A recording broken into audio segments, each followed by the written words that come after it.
Padre, del Hijo y del Espíritu Santo. Amén. Jesús, luz verdadera que ilumina a todo hombre, luz que llega a este mundo. Nosotros sabemos que tú has venido de Dios, el Padre, para ser nuestro Maestro y que enseña los caminos de la verdad.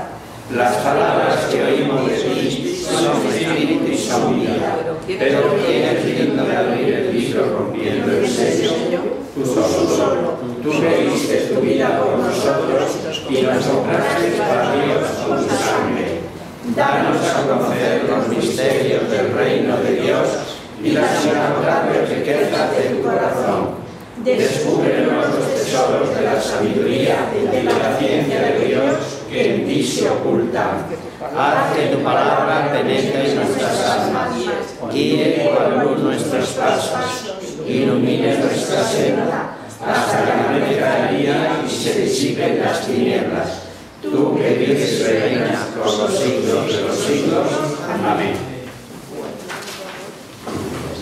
Muy bien.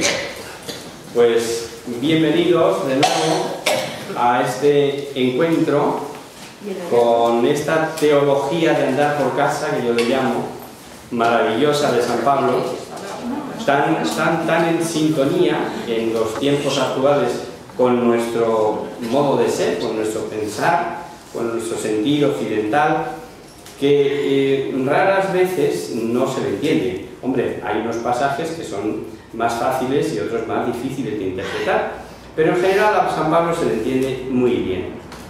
Nos habíamos quedado la semana pasada viendo ya el final del capítulo 15 de la primera carta a los Corintios. Y con ese pasaje que vamos a empezar releyendo, que habla de cómo resucitan. Esa pregunta que nos han hecho tantas veces: bueno, pero ¿y cómo vamos a resucitar? ¿Con el cuerpo de los 18 años? ¿Con el de los 25? ¿Con el de los 65? Pues mira, el que te quieras imaginar, el más guapo de todos, fijo, porque va a ser otro cuerpo, no va a ser este, es un cuerpo celestial. Y esto es lo que se esfuerza San Pablo por desmenuzar aquí en este capítulo 15. Vamos a leer de nuevo del 40 al 49. De Primera de Corintios, capítulo 15, del 40 al 49.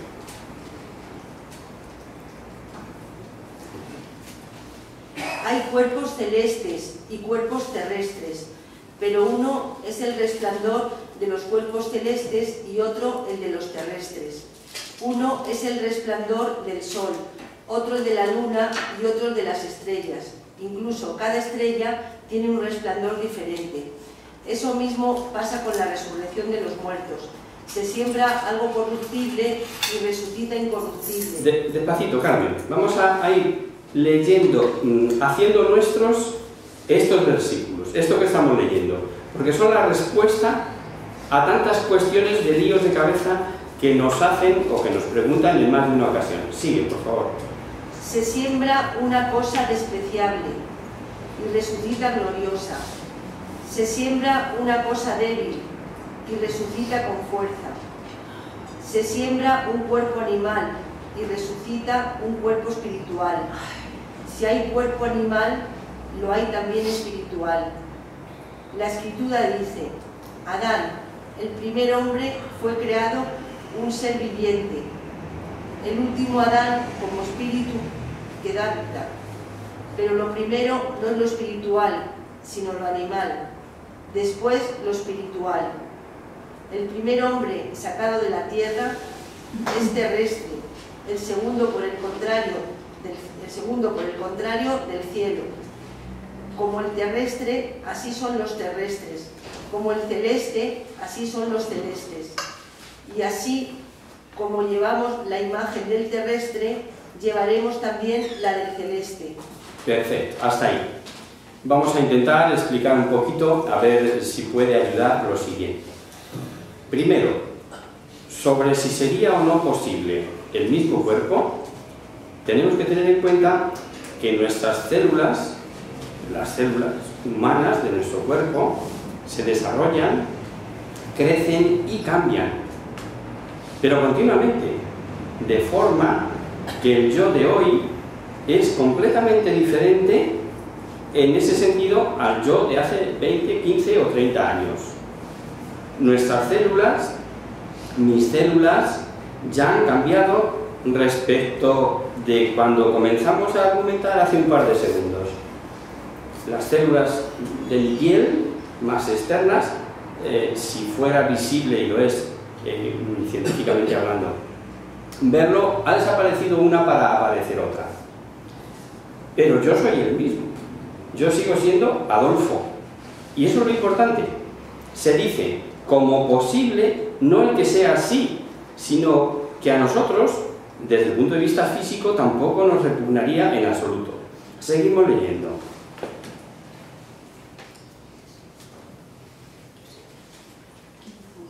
El 50. ¿Y el 50 cuál?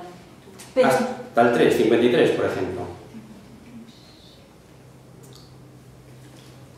porque es preciso que lo corruptible se revista de incorrupción y que este ser mortal se revista de inmortalidad. Y cuando este ser corruptible se revista de incorruptibilidad y este ser mortal se revista de inmortalidad, entonces se cumplirá lo que está escrito. La muerte ha sido sorbida por la victoria. ¿Dónde está muerte tu victoria? ¿Dónde está muerte tu aguijón? El aguijón de la muerte es el pecado, y la fuerza del pecado la ley. Pero gracias sean dadas a Dios, que nos da la victoria por nuestro Señor Jesucristo. Así pues, hermanos míos, muy amados, manteneos firmes, inconmovibles, abundando siempre en la obra del Señor, teniendo presente que vuestro trabajo no es vano en el Señor. Hasta ahí, muchas gracias.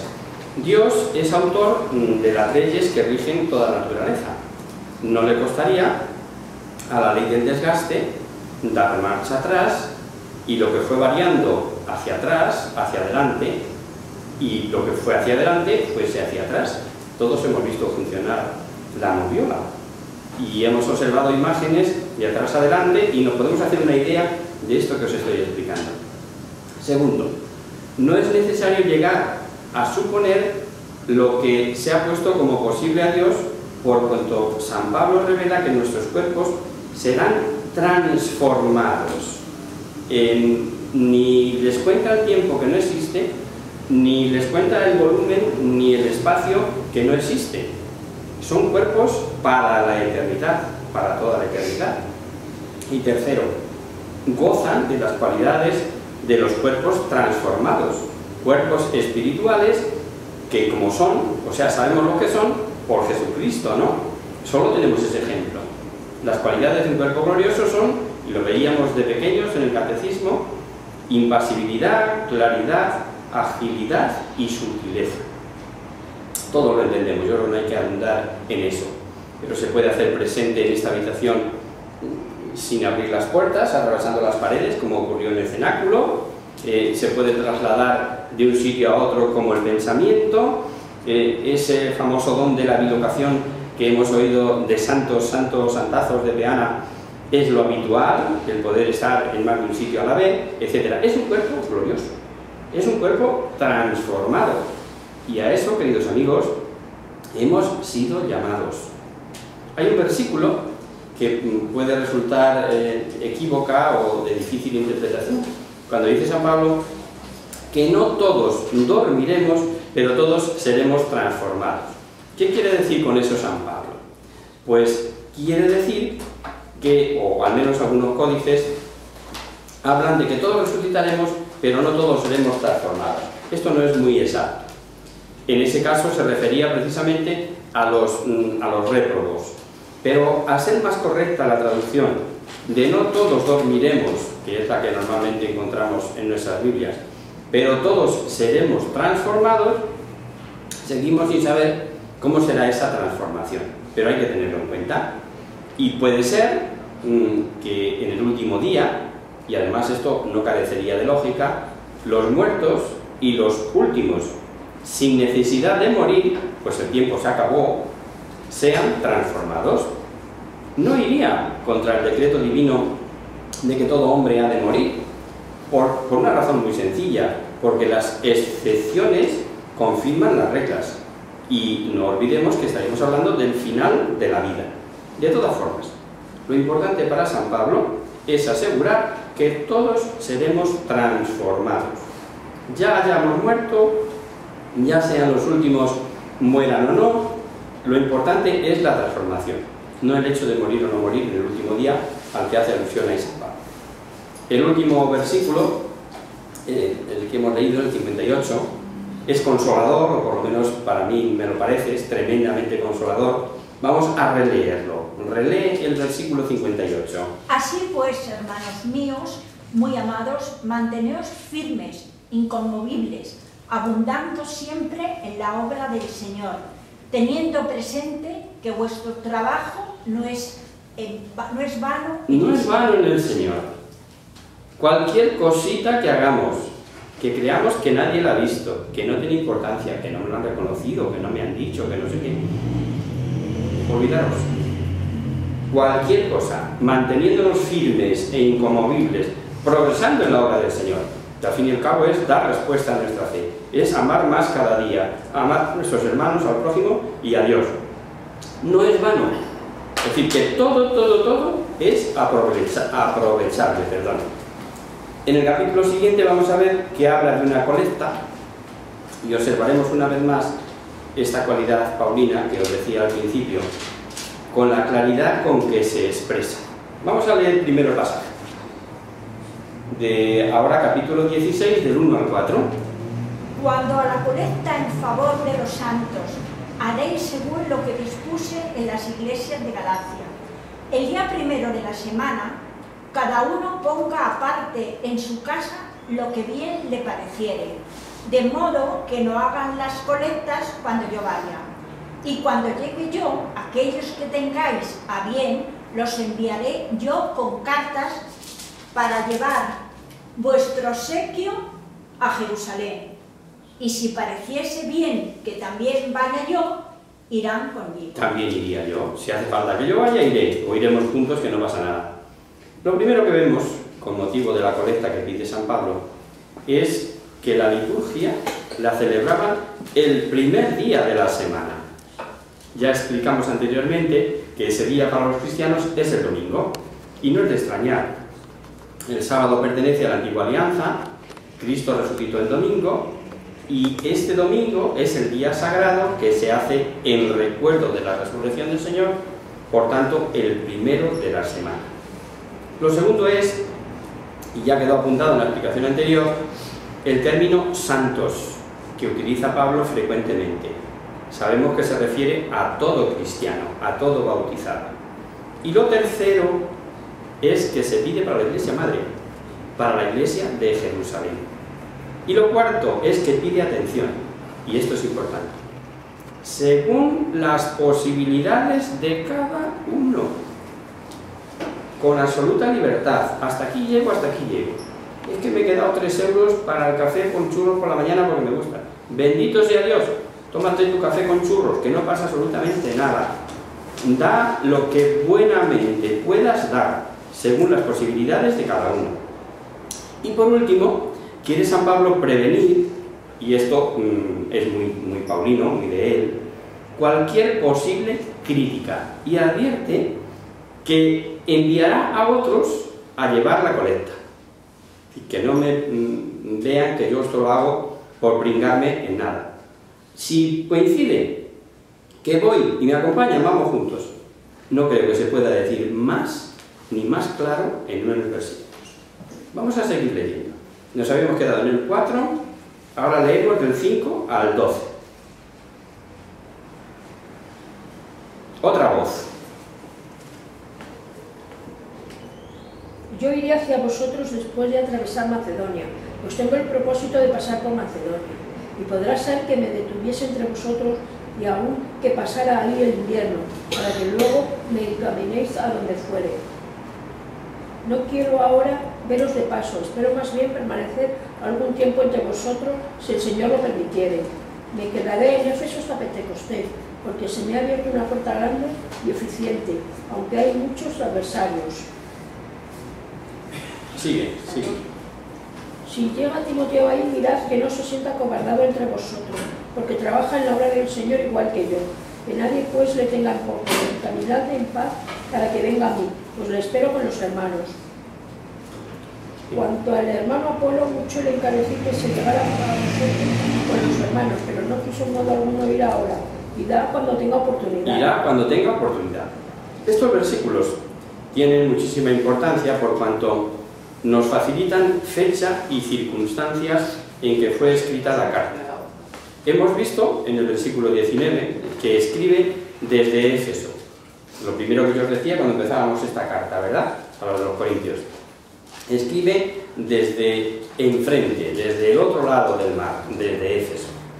Y da cuenta de los planes que trazó allí y que esto de que se le abrió una puerta grande, todo eso lo describe perfectamente San Lucas en el libro de los Hechos de los Apóstoles, y el curso pasado lo vimos con detalle. Después de estos sucesos, Pablo tomó la decisión de ir a Jerusalén. Mejor lo leéis. Bueno, no, lo leo yo porque es de Hechos, y vamos a lo mejor perdernos ahí un rato buscando. Para los que tomáis nota, de todos modos, es Hechos 19, del 21 al 22, y dice ahí en Hechos: después de estos sucesos, Pablo tomó la decisión de ir a Jerusalén pasando por Macedonia y Acaya, y decía: después de estar allí, he de visitar también Roma. Envió a Macedonia a 2 de sus auxiliares. Vimos, aquí nos habla de Timoteo solo, y por Hechos de los Apóstoles sabemos que eran Timoteo y Erasto, mientras él se quedaba algún tiempo allí, como era su intención. La recomendación que hace de dar buen trato a Timoteo puede ser, según unos, porque en Corinto no tenía buen cartel, el por qué no lo sabemos. Sí sabemos, y estas cosas siempre traen complicaciones, que era medio judío, medio pagano, porque Timoteo, era hijo de madre judía y padre gentil, padre pagano. Y también podría ser que, como no era muy fuerte, sabemos que el bueno de Timoteo no andaba bien de salud por su estómago, y eso lo veremos, no tengáis prisa, cuando lleguemos a la primera carta que Pablo escribe precisamente a Timoteo. Se refiriera a eso, y a lo mejor que le tuvieran por poquita cosa, pese a ser un gran apóstol, pese a ser una labor apostólica la suya fenomenal. Bueno, de hecho le deja de sucesor suyo, de obispo, Pablo. Y al decir que finalmente le encomienden en paz para que regrese, lo más probable es que les esté diciendo a que le den lo necesario para regresar, que le provean para el viaje de vuelta, ¿no? Muy interesante es también esta otra recomendación que hemos escuchado a favor de Apolo. Prueba clara de la confianza que Pablo tenía en este predicador del Evangelio, que no teme que haya disturbios. Esto ya es mucho, porque no sé si os acordáis cómo empezaba la carta. Que yo de Pablo, que yo de Apolo, que yo de Cefas, ¿no? Todo aquel lío que se formó, y que tiene que salir Pablo al paso y dice: pero bueno, ¿es que está Cristo dividido? ¿O es que acaso habéis bautizado en nombre de Pablo? O sea, se lo ponen las cosas claritas. Y aquí vemos que para él no es ningún enemigo ni ningún adversario, antes al contrario, le recuerda con cariño su labor y su talla apostólica. Y el final de la carta es una ardiente llamada a la vigilancia, dada la situación de aquella iglesia que hemos visto. Resumida queda en valentía de fe y todo informado por la caridad, pero mejor lo leemos. Versículos 13 y 14 de este capítulo 16.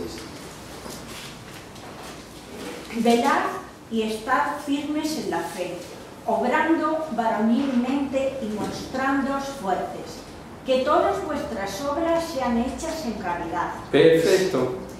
Que todas vuestras obras sean hechas en caridad. La ley del amor, la que no falla. Entonces, manteneos firmes en la fe, ser hombres fuertes, mujeres, ¿se entiende? Hombres y mujeres en la fe, y hacer todo con amor. Más sencillo, agua. No se puede recomendar mejor. Y después de los saludos habituales y algunas recomendaciones, pues vamos a leer el final de la carta, del 19 al 24. Os saludan las iglesias de Asia. También nos mandan muchos saludos en el Señor Aquila y Prisca, con su iglesia doméstica. Os saludan todos los hermanos. Saludaos mutuamente con el ósculo santo. El saludo es de mi mano, Pablo. Si alguno no ama al Señor, sea anatema. Marán atá. La gracia del Señor Jesús sea con todos vosotros. Y mi amor está con todos vosotros en Cristo Jesús. Es tan bonita, es tan importante esta despedida, que en correspondencia de términos eclesiales, os habrá pasado como a mí, pues recibir un crisma de una religiosa o de un sacerdote o de un amigo y decir un abrazo en Cristo. Es la copia de cómo se despide Pablo en esta carta. Que se saluden con unos a otros con el beso santo, eso del ósculo ya habéis entendido todo que se refiere al beso. Y luego otra cosa importante, el saludo va de mi mano, Pablo, ahí queda claro que yo escribo así, y el Maranjata es nuestro Señor viene, o modernamente se traduce mejor por ven Señor ven, o ven nuestro Señor ven, que es una exclamación pues de esperanza, pensando en la parusía, por un lado, y pensando en el encuentro que cada cual tenemos que tener con Él. Ya lo hemos repetido en otras ocasiones, me perdonáis si soy reiterativo en algunos aspectos en muchas ocasiones, pero creo que es importante recordarlo, y es que para nosotros nos da igual cuando se acabe el mundo. Os lo decía estas fechas de atrás, cuando hablaban de que si se acababa tal día o se acababa tal otro, que da igual. El día que el Señor venga a nuestra puerta y nos diga, majete, para arriba, pues se acaba el mundo para ti, se acaba el mundo para mí, ¿no? Esta tarde nos decía Ángel Poveda que han muerto 2 hermanos allí en la comunidad de los cooperantes. Un sacerdote que ya estaba mayorcito, que me dio a mí ejercicios, por cierto, en una ocasión, y otro hermano que ya llevaba un tiempo delicado, pues en la misma semana. Uno el martes y otro el viernes. No sabemos cuándo nos tocará, ni nuestro momento, ni el día, ni la hora en que el Señor venga a buscarnos. Y con ese anhelo, dice Pablo, ven Señor nuestro, ven, porque es o ha de ser un encuentro gozoso. Por otro lado, no podía faltar el saludo de aquel matrimonio, íntimos colaboradores de Pablo, Aquila y Prisca. Prisca es diminutivo de Priscila, como sabéis, y vemos que su casa era toda una iglesia, su iglesia doméstica, dice, o sea que se reunían allí cristianos. Y como hemos dicho que la firma es de su mano, demostración de que en sus cartas alguno pretendía, algún espabilado las presentaba como cartas de Pablo, cuando en realidad no eran de Pablo. Entonces era como un visado, como una contraseña para que tuvieran claro que esta sí era suya, ¿no? Muy bien. Pues terminada la primera carta a los Corintios, que como sabéis nos ha durado, los 16 capitulillos estos nos han llevado por varios días, varias sesiones, ¿no? Esto da lugar a que pasemos ya a la segunda, a la considerada segunda carta a los Corintios, y seguimos estudiando con detalle este torrente de doctrina que Pablo vierte en sus cartas. Y vamos a cometer esta segunda, la segunda escrito de Pablo a la misma comunidad. La carta es nueva, no así los destinatarios, puesto que está destinada también a Corinto. Os recuerdo, por cierto, hoy sabéis que es un día importante, que no hay cole, pero no, ¿por qué no hay cole? Y claro, decía uno de mis alumnos, si no es de aquí, ¿para qué lo celebramos? ¿Aquí no? ¿Cómo que de aquí no? Bueno, pues todo el mundo le conoce como el Aquinate, el padre de la teología escolástica. Es la... 28 de enero, ¿por qué? Bueno, ya sabes que hay fiestas que cambian. Sí, pero tanto, desde el 7 de marzo al 28 de enero... Esto es un lío, no intentes buscar solución, porque lo ponen cuando mejor les parece. Pero a lo que iba es que es un santazo de una talla enorme, y todavía hoy pues la Iglesia bebe de su suma teológica. Me ha venido a la memoria cuando os hablo de la teología paulina, porque Tomás, que es un hombre que se adentra en el pensamiento cristiano con una, no sé cómo decir, con una claridad, con una clarividencia, que es pasmosa, ¿no? Yo os lo recomiendo también, que si tenéis ocasión de leer algo de Tomás, no todos le entendemos, o no todo lo que tiene Tomás se le entiende, pero desde luego es clarísimo. Pues bien, os recuerdo un poquito dónde estamos, en Corinto, esa ciudad que da a dos mares, con dos puertos, como dijimos, lugar de paso, que hoy ya hay un canal, el canal de Corinto, que atraviesan barcos de pequeño tonelaje de un lado a otro, sin dar toda la vuelta por el Peloponeso, que esta ciudad de Corinto, esto ya lo hemos dicho, pero por recordarlo para que nos centremos, era un lugar de muchísima vida comercial, mezcla de muchísimas gentes, de muchos modos de pensar en aquella época de Pablo, y sobre todo un lugar de corrupción, de libertinaje, de las mayores aberraciones sexuales, como comentamos el primer día. No sabemos el tiempo transcurrido entre la primera carta de San Pablo a los Corintios y esta segunda.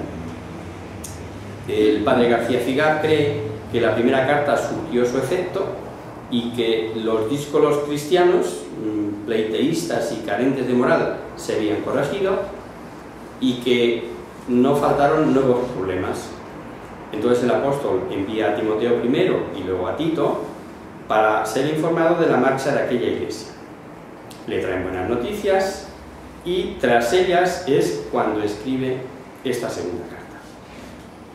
Pese a esto, vemos que en esta carta se habla de una grave injuria que le hacen al propio Pablo y habla también de una carta, dice, que les escribió en medio de muchas lágrimas. También nos dice que le acusaban a Pablo de no cumplir su promesa de visitarlos, etcétera, etcétera. Muchos exegetas opinan que se refiere a cosas conocidas en la primera carta, así por ejemplo, que la injuria a la que se refiere no es otra que la de aquel incestuoso, que ya recordáis, que vivía con su madrastra, lo que suponía una ofensa para él, que era el fundador de aquella comunidad. Y en cuanto a las lágrimas, dicen que porque aquella carta la escribió sumamente apenado, lo que se veía por aquellas frases duras que vimos al estudiar esta primera carta de Corinto, ¿no? Y otros piensan que no es así. Hay otros autores modernos, por el contrario, que piensan que la primera carta no surtió los efectos deseados y que se dieron una serie de hechos posteriores y que desconocemos por carecer de datos, ni en el libro de los Hechos ni en ninguna otra carta.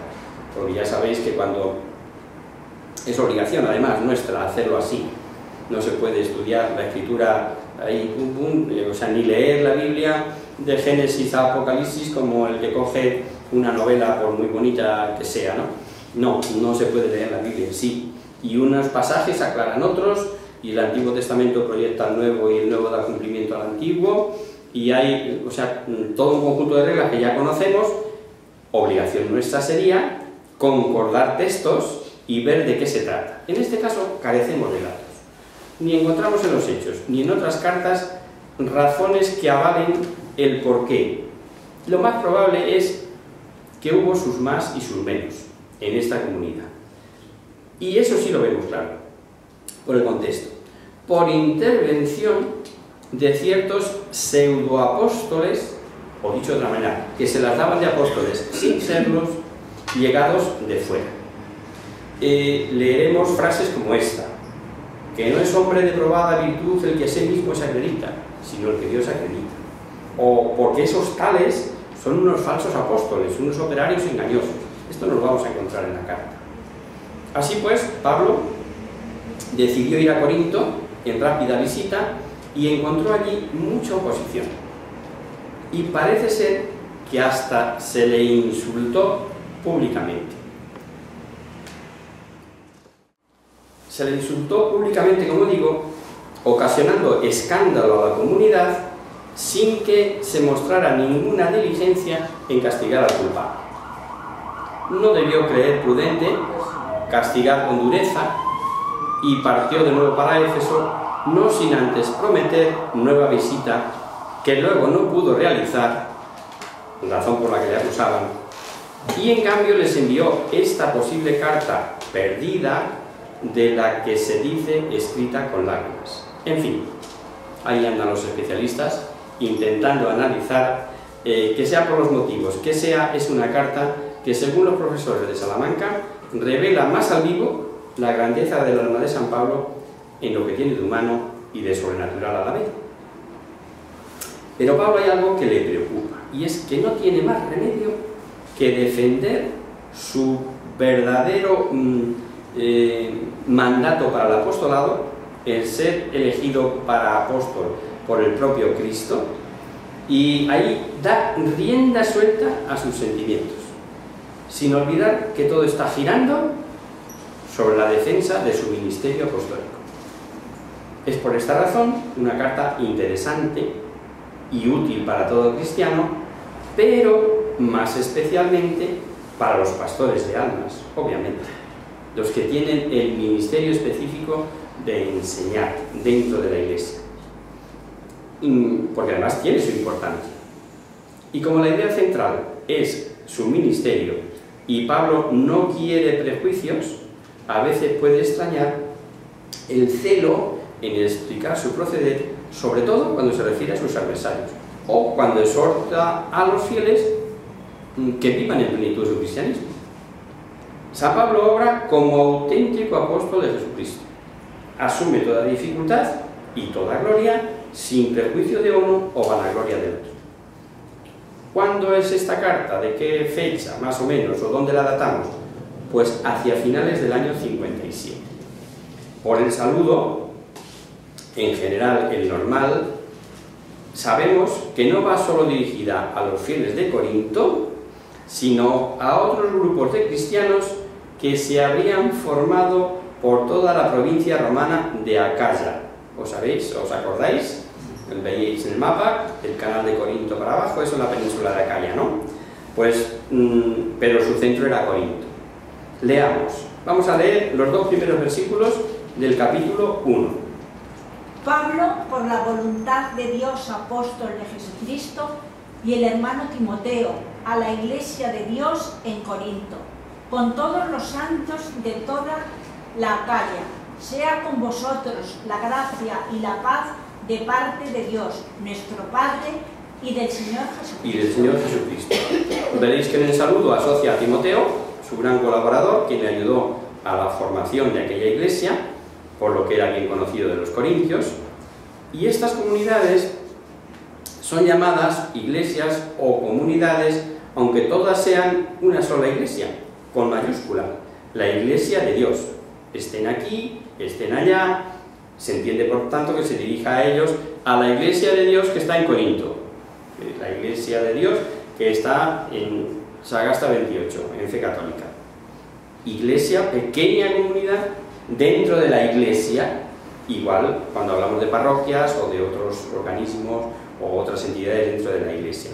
Vamos al texto y vamos a comenzar por leer otro párrafo, ahora ya hasta el versículo 7. Bendito sea Dios y Padre de nuestro Señor Jesucristo, Padre de las misericordias y de todo consuelo, que nos consuela en todos nuestros sufrimientos, para que nosotros podamos consolar a todos los que sufren, con el consuelo que nosotros mismos recibimos de Dios. Pues si participamos grandemente en los sufrimientos de Cristo, también, gracias a Cristo, recibimos un gran consuelo. Si tenemos que sufrir, es para vuestro consuelo y salvación. Si somos consolados, es para que vosotros también lo seáis y tengáis ánimos para soportar con paciencia los sufrimientos que nosotros pasamos.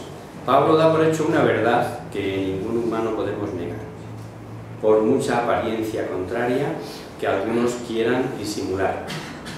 Existen tribulaciones y existen padecimientos, pero el cristiano debemos saber que Dios es Padre de misericordia y es Dios de todo consuelo, y Pablo eleva esta verdad a algo que todo creyente debe vivir. Hay como una especie de respeto humano, o por lo menos yo conozco a algunas personas que no hablan más que maravillas. Todo le va bien, sus hijos están fenomenal, no hay nada, o sea, no tienen ni un sufrimiento ni una tribulación. Claro, se quedan con ellas. es la pura fachada, pero todos sabemos, el refrán suele decirlo, que la procesión va por dentro, ¿no? Más pronto o más tarde, de una manera o de otra, nos toca una crucecita o otra. Pero Pablo dice que esta verdad es algo no que todo creyente debe pasar. Si me vino, joder, pues tendré que aguantarlo. No. Que todo creyente debe vivir. Pero vivirlo realmente, los momentos duros como los momentos buenos. Que el consuelo que Dios nos da debe servir para que a su vez nosotros podamos consolar a los que lo están pasando mal. Claro, si lo has experimentado en tu carne, no te preocupes, que mira, yo me pasó esto, aquello, lo de más allá, pero el Señor siempre provee lo que menos me imaginaba.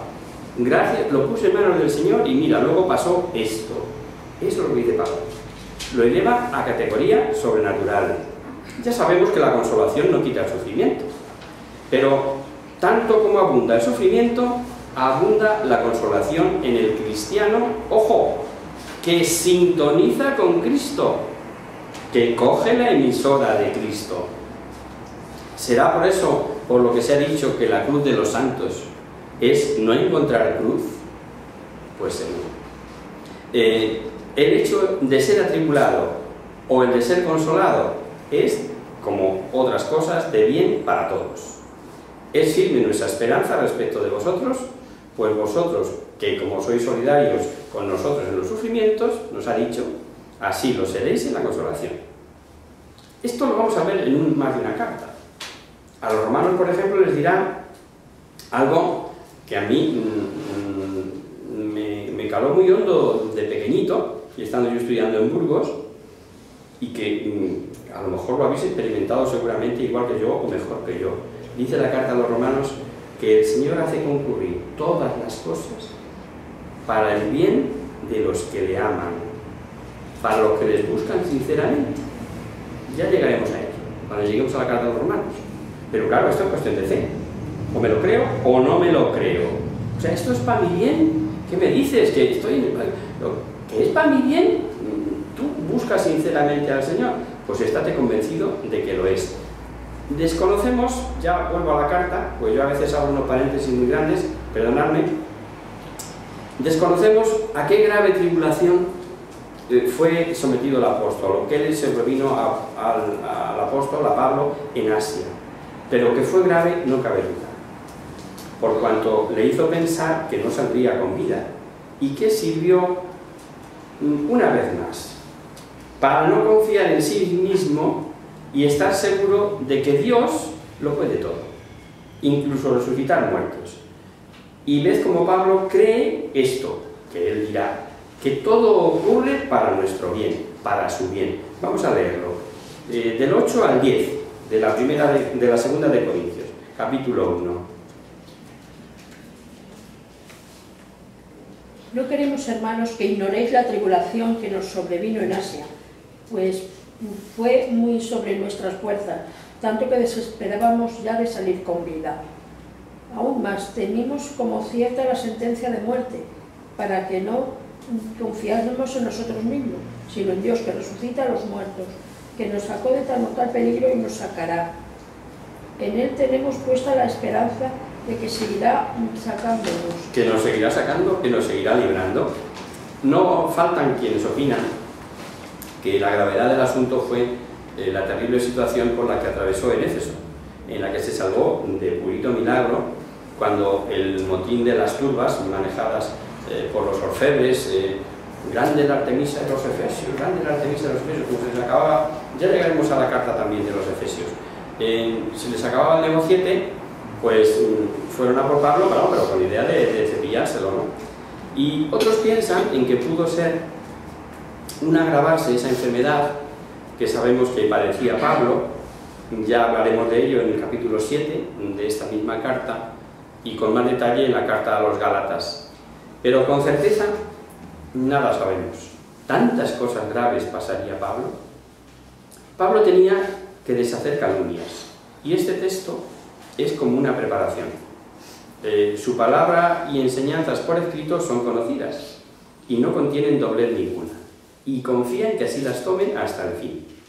No olvidar que la labor de los judaizantes, precisamente, fue desprestigiar a Pablo para que dejasen de creer en su doctrina. El pobre no llegaba a un campo nuevo sin que no llegaran allí los judaizantes de turno a meter la pata y a calumniar a Pablo y a hacerle la vida imposible a Pablo. La conciencia da testimonio de su sinceridad. Y aquí, cuando lo leamos, la palabra santidad que leeremos es un hebraísmo sinónimo de pureza o sinónimo de sinceridad. Leamos, del 12 al 14. Pues esta es nuestra gloria, el testimonio de nuestra conciencia, de que no en sabiduría carnal, sino en la santidad y sinceridad de Dios. En la gracia de Dios nos hemos conducido en el mundo, y más especialmente entre vosotros. No os escribimos sino lo que ya habéis leído y os es conocido, y espero que hasta el fin lo conoceréis, así como nos habéis también en parte conocido que somos vuestra gloria, como sois vosotros la nuestra, en el día de nuestro Señor Jesucristo. Por no haber ido a Corinto, cuando creyó poder ir, se le acusó de faltar a su palabra, de ser inconstante, y aquí lo aborda. Seguimos leyendo, del 15 al 18.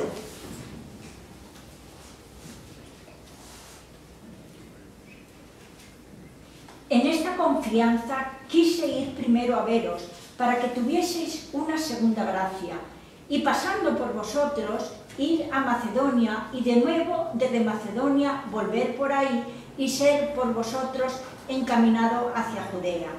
Al proponerme esto, ¿obré a la ligera? ¿O lo que yo me he propuesto? ¿Me lo propuse llevado de sentimientos carnales, de manera que haya en mí sí, sí y no, no? Dios me es fiel testigo de que nuestra palabra con vosotros no es sí y no. Porque el Hijo de Dios, Cristo Jesús, que os hemos predicado... Hasta ahí, suficiente. Es ni jurar ni nada. Es tantas veces que decimos, oye, que te lo juro por no sé quién, sobre todo de chavalines, ¿no? Yo me acuerdo cuando los amiguetes juraban por dibujos animados o por, de mi época, ¿no? Dios no es sí y un no. Si os digo sí es sí, y si es no, es no, punto. No hay que darle más vueltas. Si quieres te lo crees y si no, por muchas historias que te ponga, no te lo vas a creer. Pablo justifica el no haber ido y dice que no fue por hacerlo a la ligera o por haberse dejado llevar de sentimientos humanos. Como veremos tantas veces, él no se anda con paños calientes. Él obra según la voluntad de Dios. Y lo que le digan le importa en cuanto puede afectar a la garantía de su predicación. Y que predicar a Cristo no es un sí primero y un no después. Y que en él no hubo más que un sí. Y con motivo de defender esta conducta y decirnos que las promesas divinas son un sí, y por eso decimos amén a la gloria de Dios, nos ha dejado Pablo, que por eso te he mandado que pararas a leer ahí, una revelación impresionante. Muy posiblemente pensando en lo que supone el bautismo y la confirmación. Sigue leyendo ahora del 19 al 24. Porque el Hijo de Dios, Cristo Jesús, que os hemos predicado yo, Silvano y Timoteo, no ha sido sí y no. Antes ha sido sí en él. Cuantas promesas hay de Dios son en él sí. Y por él decimos amén, para gloria de Dios. Es Dios quien a nosotros y a vosotros nos confirma en Cristo, nos ha ungido, nos ha sellado y ha depositado las arras del Espíritu en nuestros corazones. Pongo a Dios por testigo sobre mi alma, de que por consideración con vosotros no he ido todavía a Corinto. No porque pretendamos dominar sobre vuestra fe, sino porque queremos contribuir a vuestro gozo por vuestra firmeza en la fe. Por vuestra firmeza en la fe. Nos dice que es Dios quien a nosotros y a vosotros, a los corintios, nos confirma en Cristo. Y la revelación que os decía, nos ha ungido, nos ha sellado, ha depositado las arras del Espíritu en nuestros corazones. ¿Sabemos lo que es eso? ¿Os acordáis de las bodas? ¿Qué es eso de las bodas de las arras? ¿Qué era eso? ¿Qué era eso? Las arras. Un compromiso visible de que esto es tuyo y mío, lo vamos a compartir. Pues es que las arras es Dios mismo, el Espíritu Santo es Dios. Y dice que esas arras han sido depositadas en nuestros corazones. Ahí es nada. Como digo, impresionante. Fijaos que el gozo de San Pablo les dice, es justo por mantener esa fe, incorporados a Cristo, constituidos hijos de Dios, herederos del cielo, verdades que vamos a ver repetidas en muchas de sus cartas, particularmente a los romanos. Eso es su gozo. Y sabe que el Espíritu Santo vive, mora en sus almas, y eso supone poner arras de la futura bienaventuranza que nos espera. Y el sello es indeleble. Las nupcias con el alma son el desposorio a sacramento. Sabéis que hay sacramentos que imprimen carácter y que no se pueden recibir más que una sola vez. Que uno de ellos es la confirmación, igual que el orden sacerdotal. Un sacerdote será sacerdote para siempre una vez que ha sido consagrado sacerdote. Otra cosa es que él pida la secularización y deje de tener tareas apostólicas en una diócesis, en un obispado, y de Roma venga la conformidad de que se le eximen de sus tareas sacerdotales. Pero sigue siendo sacerdote para siempre. Y si te está muriendo, y uno de estos señores que habiendo sido sacerdote se ha casado, pasa por la carretera contigo y te ve en el accidente y te dice yo te absuelvo, absuelto quedas, que no pierde nada de esas arras del Espíritu. Pues bien, este capítulo segundo, que ahora vamos a comentar, está lleno... Yo quería hacer una pregunta. Después, al final, porfa. Muy corta. Sí, por no interrumpirlo, pero luego lo hablamos. Decía, este capítulo segundo, que vamos a leer ahora, del 1 al 5, está lleno de ternura, se le escapa el corazón.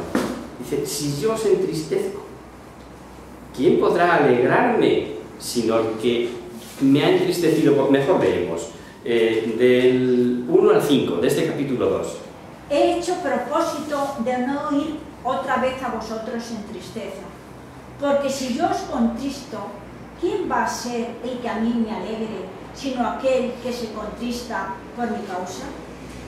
Y esto mismo os lo escribo para que cuando vaya no tenga que entristecerme de lo que debiera alegrarme, confiando en todos vosotros, pues mi gozo es también el vuestro. Os escribo en medio de una gran tribulación y ansiedad de corazón, con muchas lágrimas, no para que os entristezcáis, sino para que conozcáis el gran amor que os tengo. Suficiente.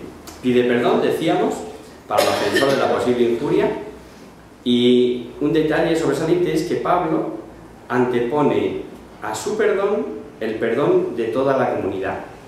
Y después de decirle esto, que si les entristecen, ¿quién lo va a alegrar si no son ellos? Dirá que también su perdón va después del perdón de ellos. Leemos ahora del 9 al 11.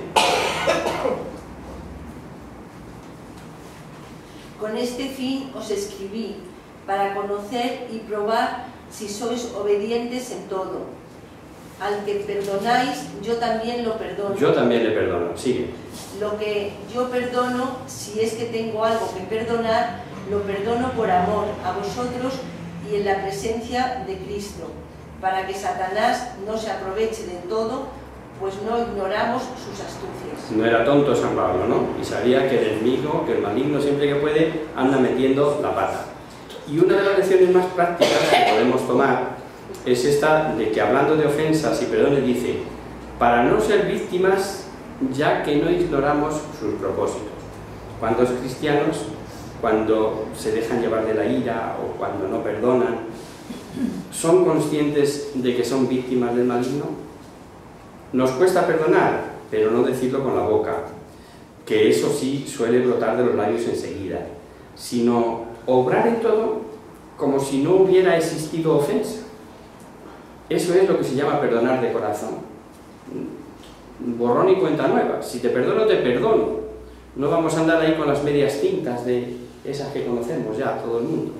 Que perdono pero no olvido, perdono pero sí, a mí mientras no. Esos son pasos, quiero decir, no está mal, cuidado, que no todos de repente podemos hacer a lo mejor, o me meto yo el primero, el de borrón y cuenta nueva. Pero lo que nos dice San Pablo, que ese es el auténtico perdón. El que no queda absolutamente nada. Perdonar con el corazón. Ya conocemos, y con esto vamos a terminar, su apresurada, y ahora te contesto, salida de Éfeso. Ansiaba tener noticias de los corintios y no encontró a Tito al llegar a Tróade, como esperaba. Salió para Macedonia y al fin Tito le llevó noticias, y ciertamente fueron buenas, consoladoras. Escuchémoslo. El 12 al 14. Habiendo ido a Tróade para anunciar el Evangelio de Cristo, no obstante hallar una puerta abierta en el Señor, no tuve reposo en mi espíritu por no haber encontrado allí a Tito, mi hermano, y despidiéndome de ellos partí para Macedonia. Sigue. Gracias. Con todo, doy gracias a Dios que nos hace triunfar en Cristo y por nosotros manifiesta en todo lugar el aroma de su conocimiento. Perfecto. Hasta ahí, está ahí. Ya el próximo día, si Dios quiere, empezaremos en el capítulo 3 y bueno, pues poco más que comentar, que el tiempo se nos ha ido. ¿Querías hacer algún comentario? Dime. No, por eso digo que muy poco. Ya yo sabía que el bautismo imprime carácter, el sacerdocio. Y la confirmación. La confirmación no estaba segura. Sí.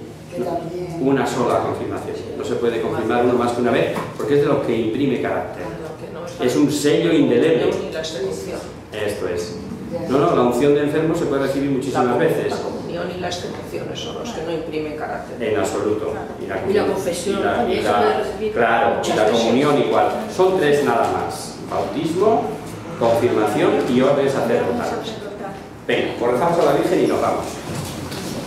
En el nombre del Padre, del Hijo y del Espíritu Santo. Amén.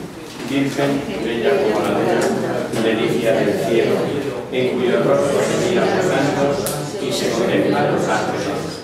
Haz que nosotros los hijos nos parezcamos a ti. Y que nuestra santa y María, que no declara con los ángeles, sino que brilla en la realidad.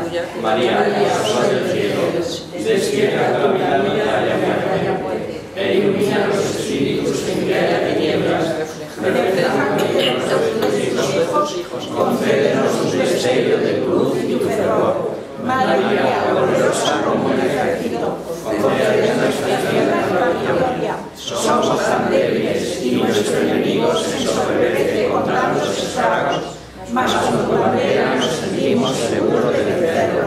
Él conoce el poder de tu pie y teme la majestad de tu mirada. Sálvanos, María, bella como la luna, única como el sol, temible como un ejército ordenado, levantado en pie de guerra, no con el odio, sino con la llama del amor. Amén.